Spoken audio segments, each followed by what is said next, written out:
महादेव और गरीब किसान। एक छोटे से गांव में रामू नाम का एक गरीब किसान रहता था।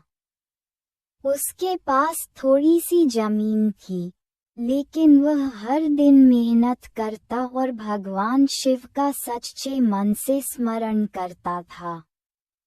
वह हमेशा कहता, भोलेनाथ, मुझे धन नहीं चाहिए, बस इतनी कृपा करना कि मैं ईमानदारी से अपने परिवार का पालन पोषण कर सकूं। एक साल भयंकर सूखा पड़ गया। खेत बंजर हो गए, फसल नष्ट हो गई और पूरे गांव में निराशा छा गई। लेकिन रामू ने अपनी आस्था नहीं छोड़ी। वह रोज शिव मंदिर जाकर एक लोटा जल चढ़ाता और श्रद्धा से प्रार्थना करता। एक रात भगवान शिव एक साधु के वेश में रामू के घर पहुँचे। उन्होंने भोजन मांगा। घर में खाने के लिए केवल 2 सूखी रोटियां थीं।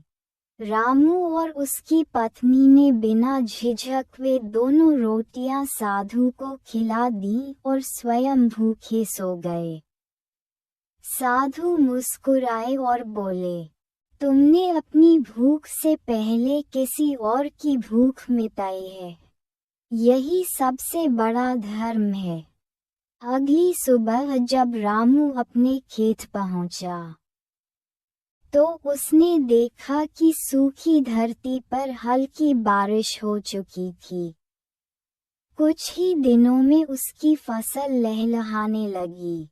जहां दूसरे खेत सूखे थे, वहीं रामू के खेत हरियाली से भर गए।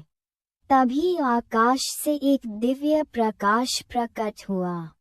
भगवान शिव अपने वास्तविक स्वरूप में दिखाई दिए और बोले, सच्ची भक्ति केवल पूजा में नहीं, बल्कि दया, ईमानदारी और सेवा में होती है। जो निस्वार्थ भाव से कर्म करता है, उस पर मेरी कृपा हमेशा बनी रहती है। रामू ने हाथ जोड़कर महादेव का धन्यवाद किया। उस दिन के बाद उसने अपनी समृद्धि का उपयोग गरीबों की मदद करने में किया। धीरे धीरे पूरा गांव खुशहाल हो गया और सभी ने समझ लिया कि सच्ची श्रद्धा और अच्छे कर्म का फल अवश्य मिलता है। सीख: भगवान शिव हमेशा उन लोगों पर अपनी कृपा बरसाते हैं जो सच्चे मन से भक्ति करते हैं, ईमानदारी से मेहनत करते हैं। और अगर आपको ये कहानी पसंद आई हो, तो हमारे चैनल को लाइक, शेयर और सब्सक्राइब जरूर करें। हर हर महादेव।